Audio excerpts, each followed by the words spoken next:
Vamos cantar este refrão e pedir ao Senhor que o nosso coração seja esse templo cheio do perfume de Deus. Vamos cantar juntos.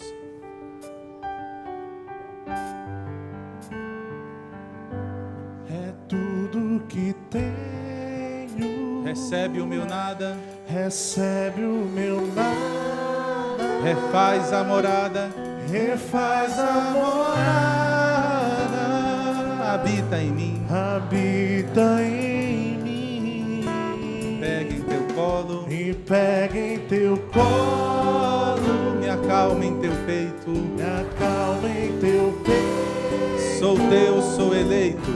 Sou teu, sou eleito. E a minha essência, exalar teu cheiro. teu cheiro.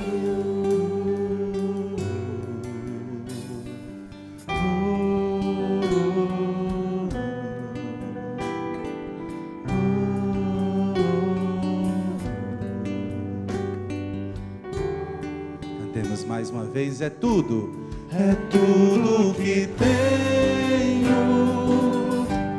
Recebe o meu nada, e faz a morada,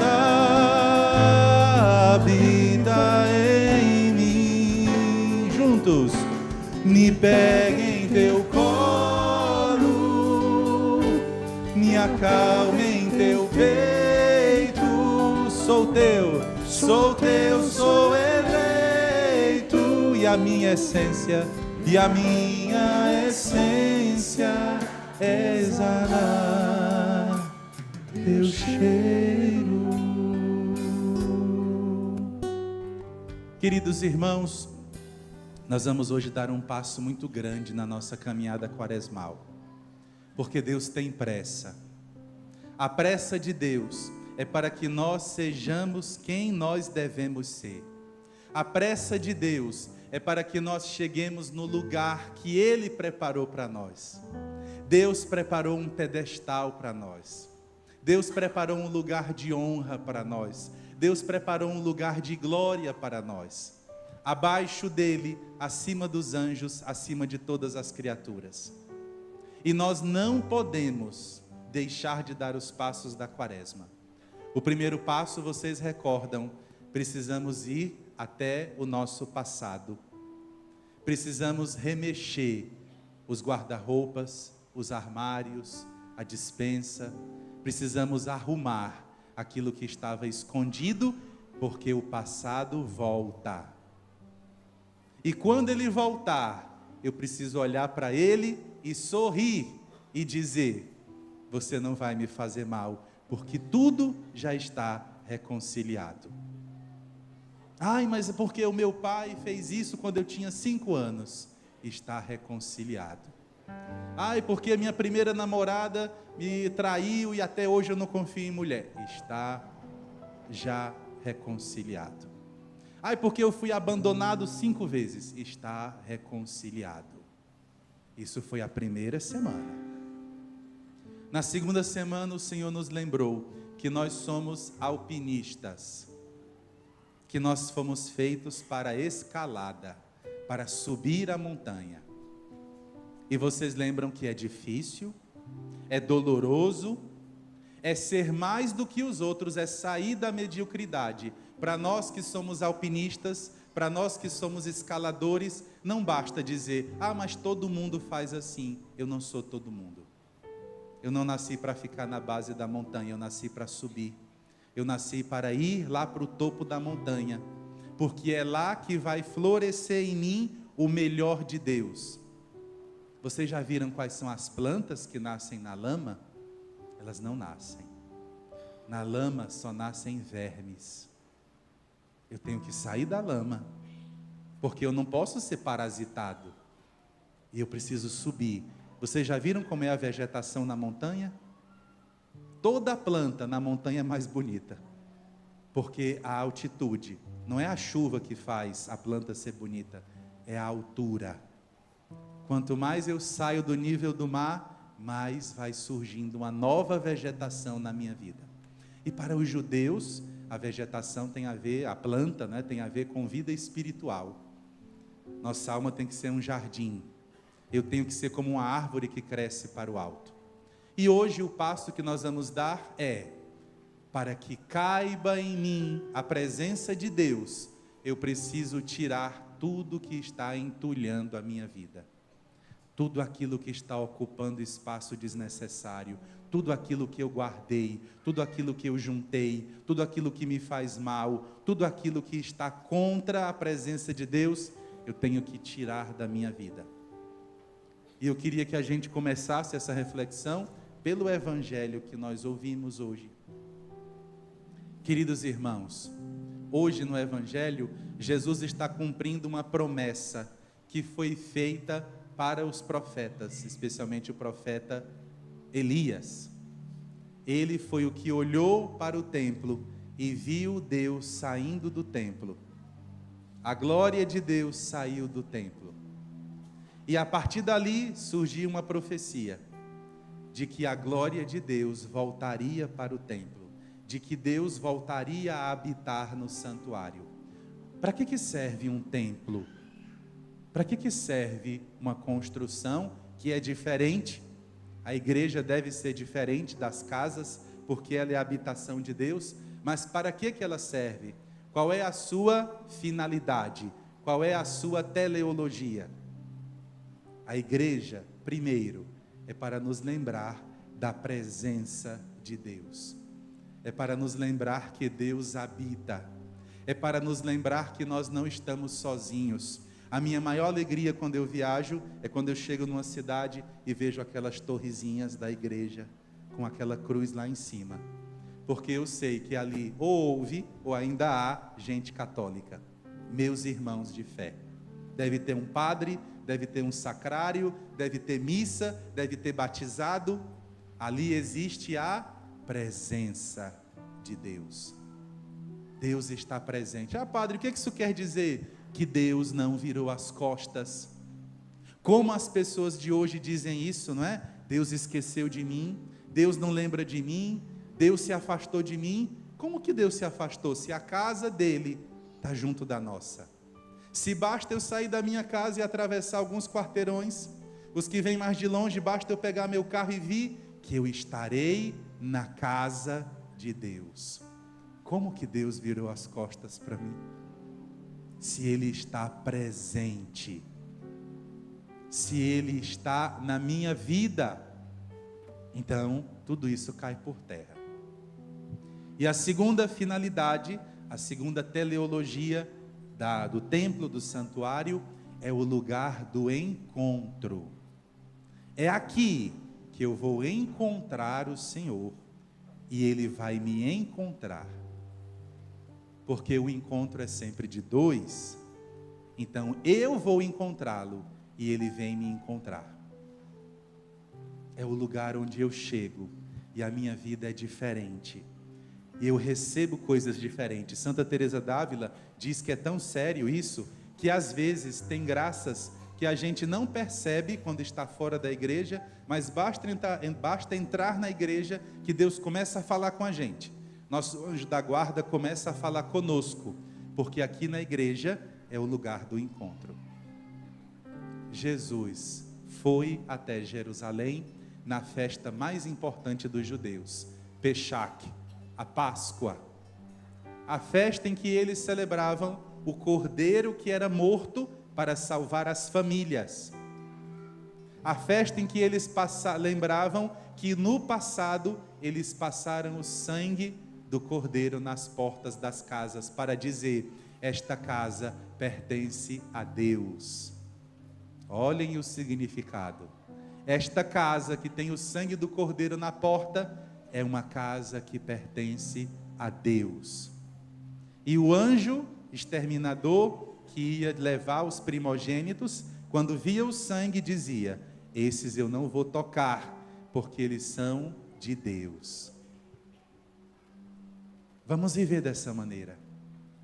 Vamos viver com o sangue de Jesus sobre nós, para que na hora do juízo, o anjo exterminador olhe para mim, olhe para você e diga: esse não será exterminado, porque ele pertence a Deus. Esta casa não será tocada, porque eles pertencem a Deus.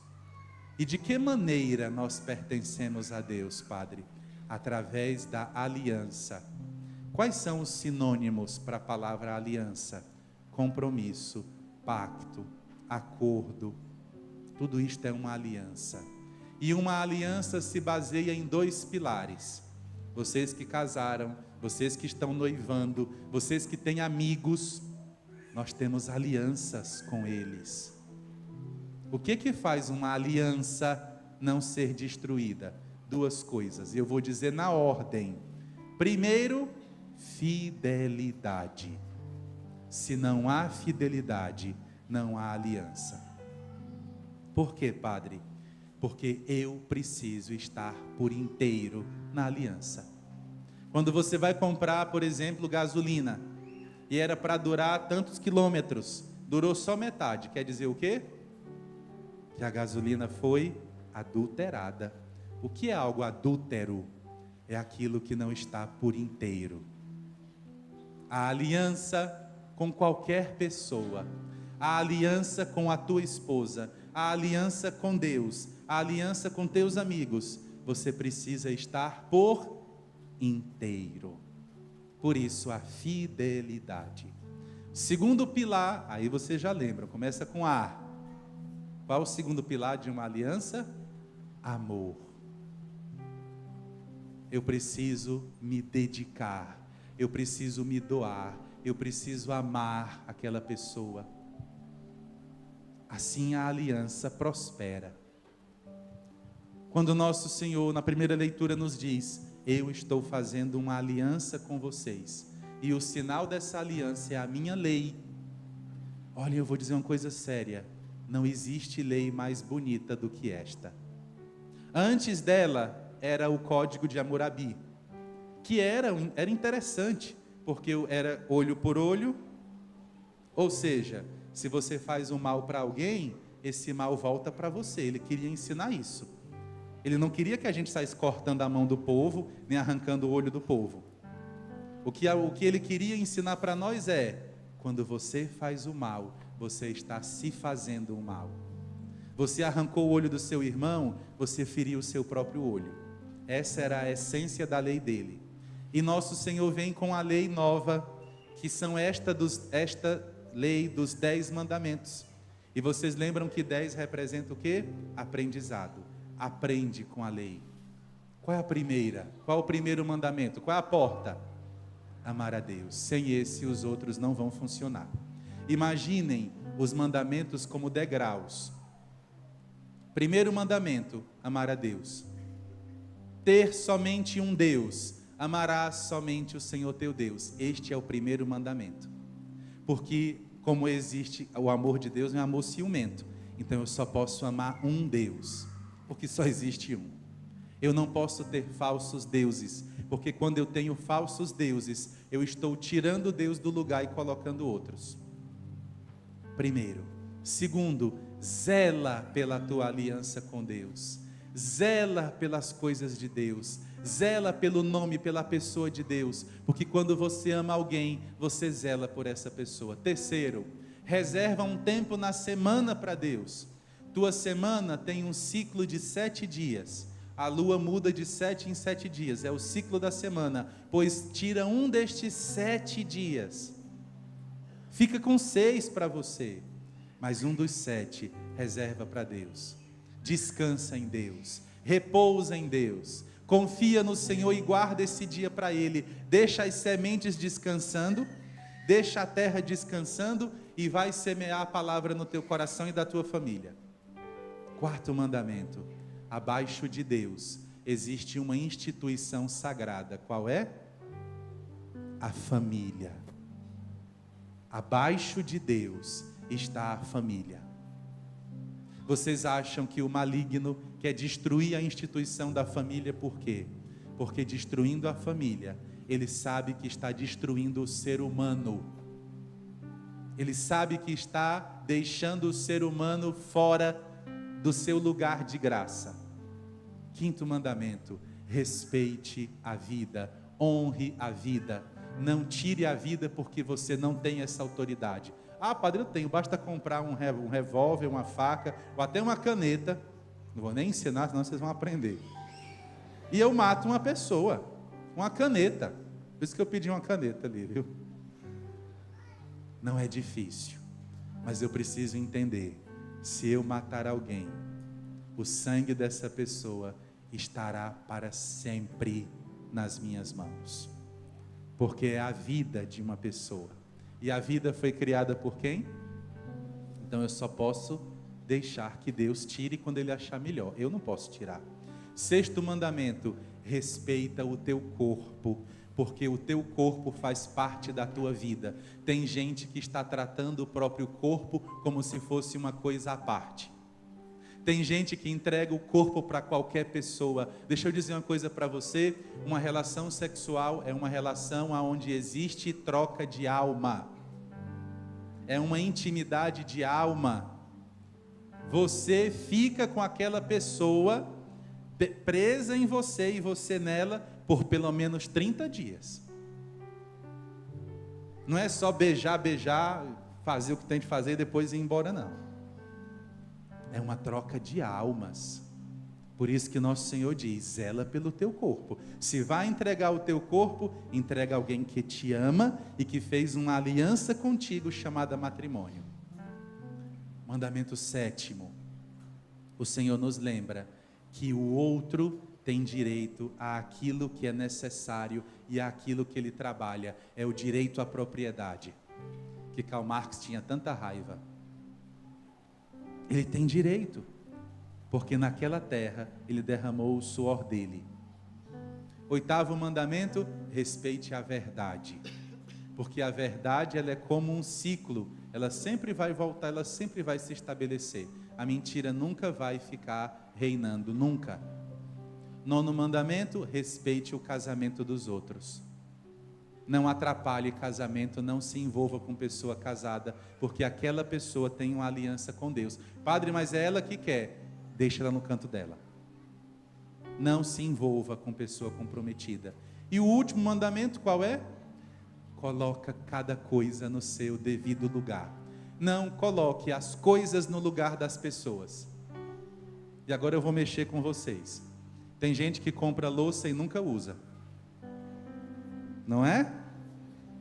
Gasta um dinheirão para fazer, né, louça, talher, nunca usou. Você vai usar quando? E se alguém pega, a briga dentro de casa é grande. Isso é sinal de que você colocou as coisas no lugar das pessoas. Você precisa saber o lugar de cada coisa. E terminando, meus irmãos, no Evangelho, o Senhor nos diz: eu vim para estabelecer o lugar de cada coisa. E quando Jesus chega no templo, e eu disse para vocês o que é o templo, ele encontra tudo fora do lugar. Ele encontra as coisas no lugar das pessoas e o dinheiro no lugar de Deus.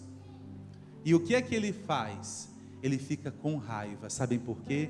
Porque aqueles homens não estavam fazendo aquilo pela primeira vez. Qual é a palavra que é dita?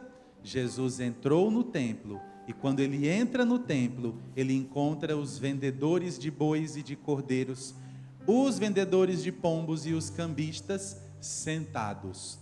Essa palavrinha sentado em grego, que vem aí da raiz do hebraico, essa expressão, significa vida construída. É a mesma expressão que nós damos para Maria, irmã de Marta. Ela estava sentada aos pés de Jesus. Ela estava construindo sua vida. Ela estava aprendendo. Ela estava transformando aquilo em prática. Quando diz que eles estavam sentados, está dizendo o quê? Que eles formaram um sistema. Eles tinham se acostumado desse jeito. Era uma prática comum. Ah, padre, mas quando a gente vai ler o Levítico, a gente aprende que foi Deus que mandou ter a moeda do templo, ter os animais para o sacrifício. Então por que Jesus chicoteou? Escutem o que eu vou dizer, porque aqui está a sutileza do Evangelho. eles colocaram as mesas, eles colocaram os animais, e eram muitos, muitos, muitos, no pátio de acolhimento, chamado de Pátio dos Gentios. O lugar que era para acolher as pessoas, o lugar que era para acolher os filhos de Deus, estava cheio de animais e de mesas para trocar o dinheiro. Esse é o primeiro pecado.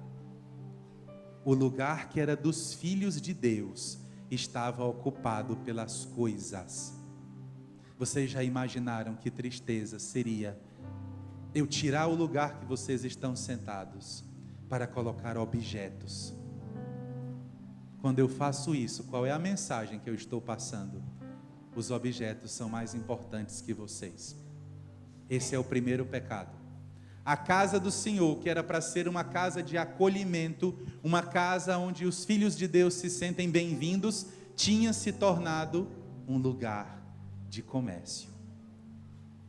Tinham tirado o lugar dos filhos de Deus. E vocês sabem que vocês são preciosos aos olhos de Deus. Tudo que acontece nesta igreja é primeiro para Deus e depois para vocês. Porque vocês são preciosos, vocês são valiosos. Segundo pecado, como que eles têm tanto animal para vender, se o levita, se o Cohen não tinha terra, não tinha herança, não tinha pasto, não tinha gado de corte? Como é que eles têm tanta coisa para vender? Olhem a coisa triste do Evangelho. Segundo Flávio Joséfo, eles chegavam a vender o mesmo animal 30 vezes. O que é que isso significa? Que as pessoas doavam, as pessoas ofertavam para Deus os animais, e depois eles iam e vendiam de novo e de novo, porque não iam matar todos. Isso é sinal de inteligência? Não, isso é astúcia.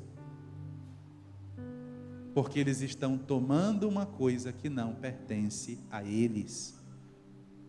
Padre, o que tem a ver o primeiro caso com a nossa vida? Porque vocês já entenderam que o templo de Deus são vocês. Cada um aqui é um templo de Deus, cada um aqui é uma igreja viva. O que significa, padre, tirar o lugar e colocar a mesa do cambista na minha vida? É quando na sua vida as coisas estão desordenadas. Segundo caso que eu estou dizendo, é quando você permite que alguém te transforme em mercadoria. Quando você permite que alguém olhe para você e não veja uma pessoa, mas veja apenas algo que ela quer extrair para ela. Não deixe isso acontecer com você. Não se objetifique, não vire mercadoria, não vire coisa, porque tem gente que é capaz de transformar você em coisa. Não deixe isso acontecer. Nosso Senhor está hoje dizendo: eu não quero isso na casa de Deus. Eu não quero que as pessoas se sintam como mercadorias. E a terceira coisa, o terceiro pecado. Aqueles homens que estavam ali, eles tinham uma missão. Qual era? Organizar o culto a Deus. Ali devia ser uma casa de oração. Quem chegasse ali devia estar em oração e devia encontrar oração e devia adorar a Deus. Mas eles ocuparam o lugar da adoração com um falso culto. Esse é o terceiro pecado. Não tire o lugar que pertence a Deus no seu coração. Não remova Deus do trono dele. Ponha Deus no trono dele. Dentro da sua alma existe um trono. Dentro do seu coração existe um lugar que é o mais nobre, que é o melhor. Dê esse lugar para Deus. Por quê, padre? Porque quando Deus está no lugar dele, todas as coisas vão se organizando.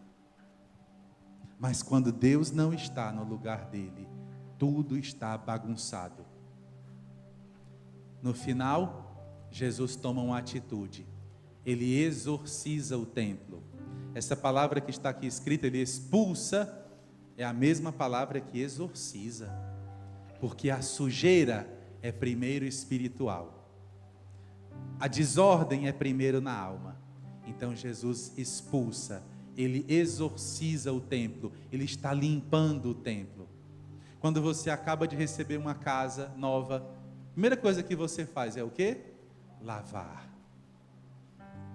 Qual foi o primeiro sinal de Jesus no Evangelho de São João? Encheu as talhas de água. Nosso Senhor quer entrar na nossa vida hoje e lavar tudo aquilo que está sujo, e tirar tudo aquilo que está ocupando lugar, e deixar o espaço livre para Ele.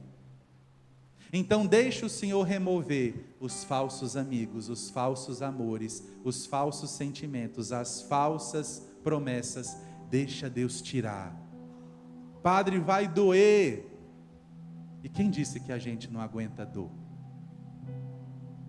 A gente aguenta, porque a gente sabe que ela vai passar. É melhor do que você conviver com a doença. Deixa o Senhor arrancar. Doeu para aquele povo, eles se acharam ruim. Como é que você entra aqui chicoteando e exorcizando a gente? E ele diz, por quê? Porque vocês transformaram a casa do meu pai numa casa de objetos de comércio. Volte, retorne, deixe que o seu coração seja de novo um templo, uma casa de Deus, uma casa de oração.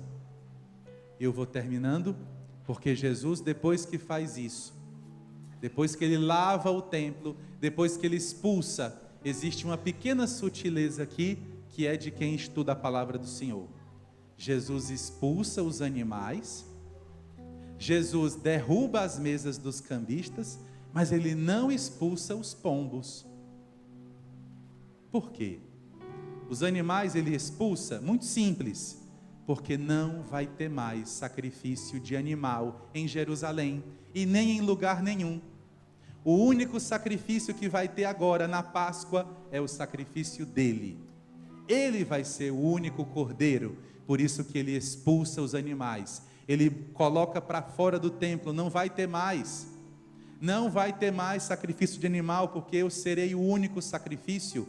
E quem quiser oferecer a Deus um sacrifício é através de mim. É unido a mim. A mesa ele derruba, por quê? Porque não era o lugar.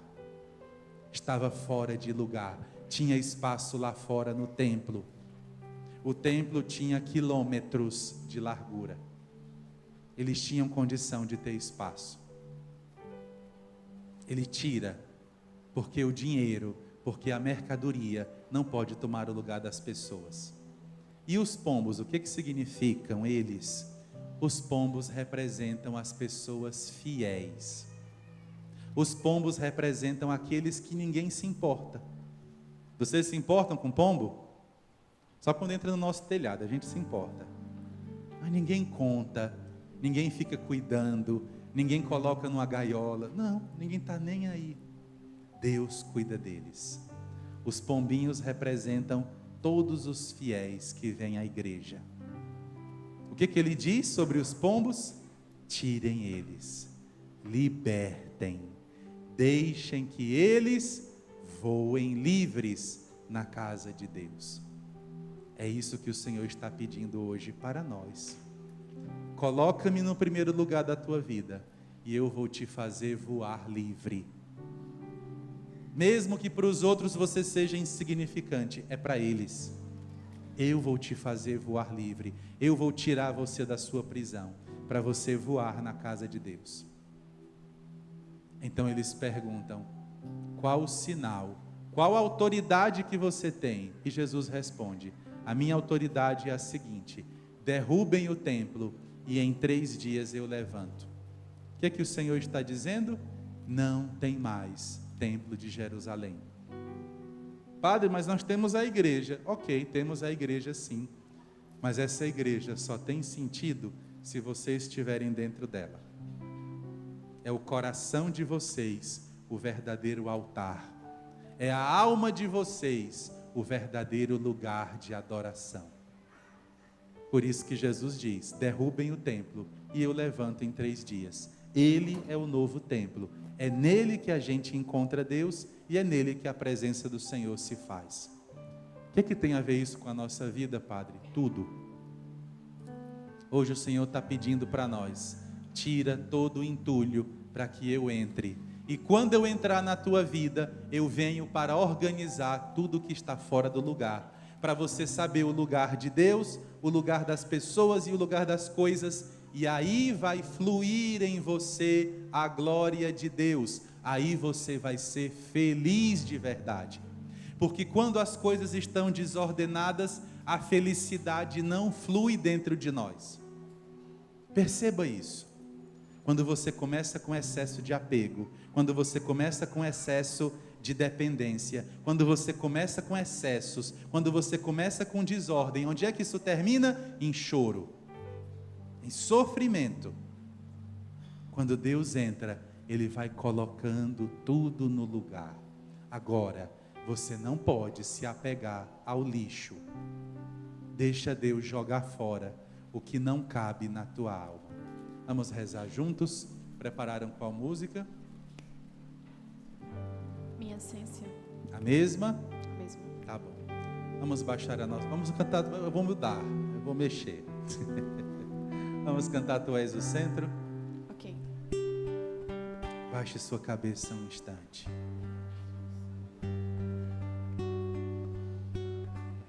Como está ordenada a tua vida? Você colocou alguém no lugar de Deus?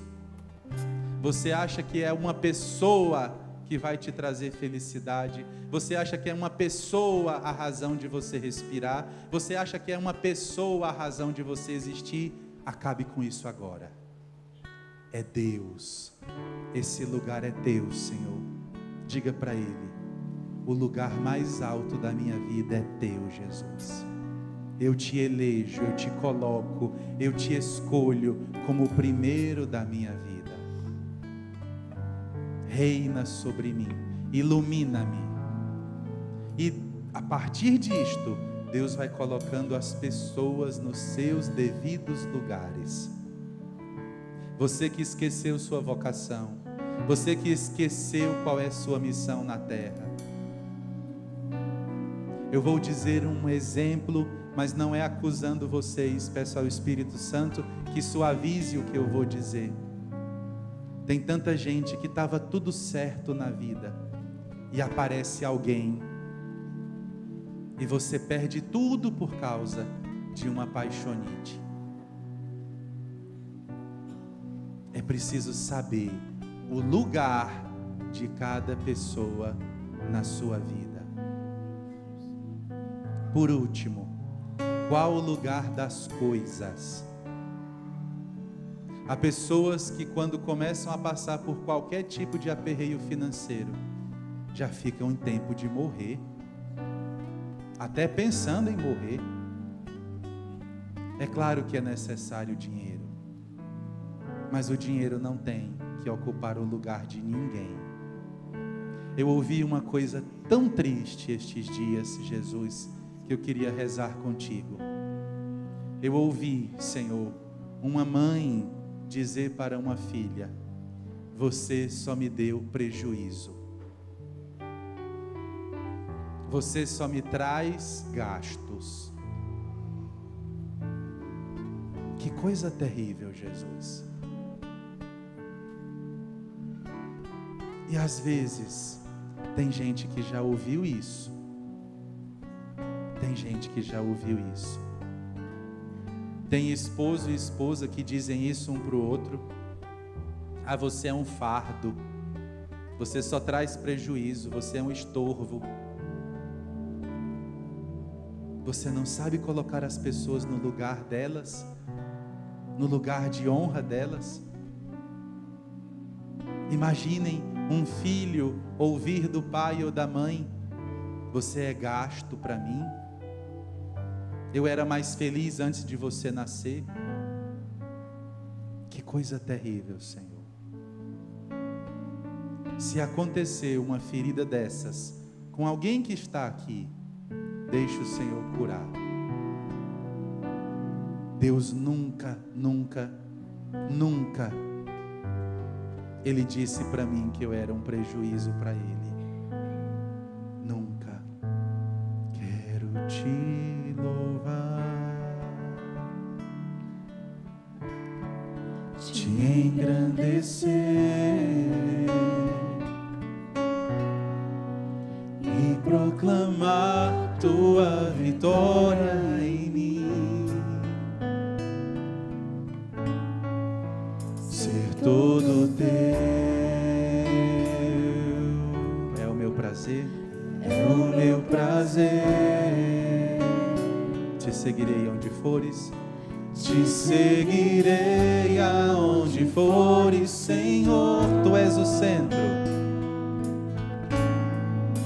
tu és o centro da minha vida, és a razão da minha alegria.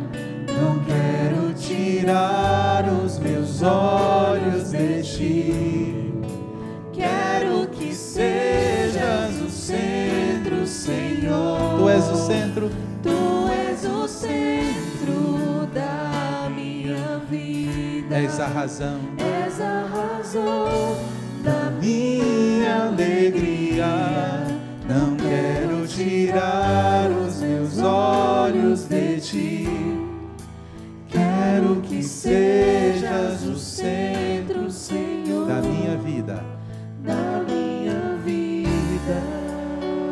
E terminando esta oração, nós estamos aqui por causa disso, Senhor.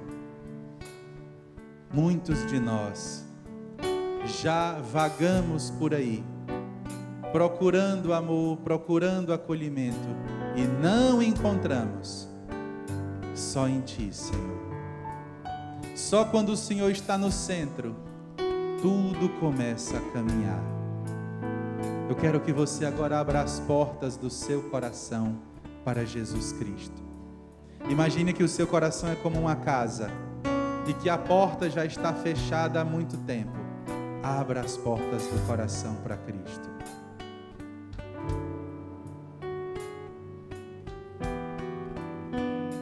E abrindo a porta, cante: Tu és o centro da minha vida, és a razão da minha alegria. Não quero tirar os meus olhos de ti, quero que sejas o centro. Quero que sejas o centro, Senhor. Tu és o centro, mais uma vez. Tu és o centro da minha vida, és a razão da minha alegria. Não quero tirar os meus olhos de ti, quero que sejas o centro, Senhor, da minha vida, da minha vida. Se depredaram o templo que é você, se arrancaram pedras, se despojaram, se tiraram a beleza, se tiraram teu esplendor, se encheram tua alma de coisas, se tiraram de ti teus melhores perfumes, teus melhores valores, se arrancaram de ti como os cambistas, como os que vendiam bois fizeram no templo, se prenderam tua alma que é para ser livre como um pombinho que voa livre. Deus quer restituir, Deus quer devolver, Deus quer fazer tudo de novo, como no início. Deus quer que você seja um templo cheio de glória. Tu és o centro da minha vida, és a razão da minha alegria. Cante. Não quero tirar os meus olhos de ti, quero que sejas o centro, Senhor. E antes de terminar, se você sabe que a pessoa que está ao seu lado é esse templo que precisa ser restaurado, Se você sabe que a pessoa que está ao seu lado é este lugar da glória de Deus, mas que está como que despojado, perdeu a grandeza, perdeu a glória, perdeu o brilho, põe a mão sobre o ombro dessa pessoa e diga: Deus vai restituir todas as coisas. Confie. Ele vem hoje para o templo, Ele está entrando no templo do seu coração. Deixa Deus restituir. Eu deixo, Senhor, eu preciso. Restitui tudo na minha vida que foi arrancado. Em pé, cantemos juntos. Tu és o centro. Tu és o centro